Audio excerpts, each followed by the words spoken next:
ഞങ്ങളെ റൂമിലെ ഇഫ്താർ പ്രിപ്പറേഷൻ എന്ന് പറയുന്ന ഒരു വ്യത്യസ്തം അതുപോലെ തന്നെ സ്പെഷ്യലാണ് കേട്ടോ.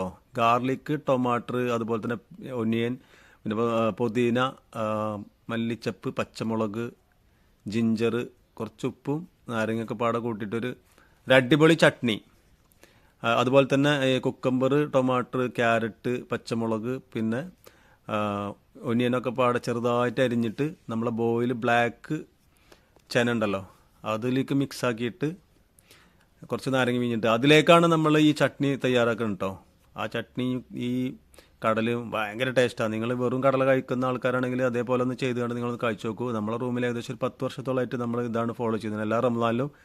ഇത് നോർത്ത് ഇന്ത്യക്കാരെ സ്പെഷ്യലാണ്, അതുപോലെ തന്നെ ബംഗ്ലാദേശുകാരെ സ്പെഷ്യലാണ്. അവരുടെ റൂമിലൊക്കെ ചെന്നാൽ വേറെ ഒരു ഫുഡ് ഉണ്ടാവില്ല, ഇതൊരു വലിയൊരു പ്ലേറ്റിൽ നിറച്ച് വെച്ചിട്ടുണ്ടാവും.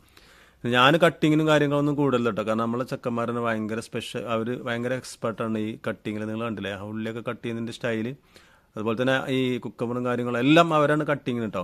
നമ്മളിങ്ങനെ നോക്കി നിൽക്കാന്നല്ലാതെ നമുക്ക് ഭയങ്കര സജ്ജീകരണങ്ങളൊക്കെ വേണം, കട്ടിങ് ബോർഡും അതും ഇതും ഭയങ്കര അതൊക്കെ വേണം. നമുക്ക് പിന്നെ ഇവർക്ക് അതിൻ്റെ ഒന്നും ആവശ്യമില്ല, കയ്യിൽ വെച്ചിട്ട് തന്നെ അറിയുമ്പോക്കിന് കട്ട് ചെയ്യും.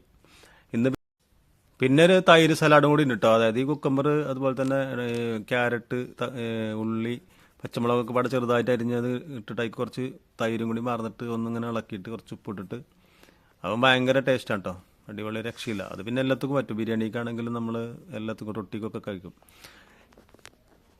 ഇന്ന് നാരങ്ങ വെള്ളത്തിൻ്റെ കൂടെ കുറച്ച് ബത്തക്കയും അവൻ അരിഞ്ഞിട്ടുണ്ട് കേട്ടോ, നമ്മളെ ജബ്ബാർ. അതും ഒരു വേറെ സ്പെഷ്യലാണ്, അവരുടെ സ്പെഷ്യലാണ്.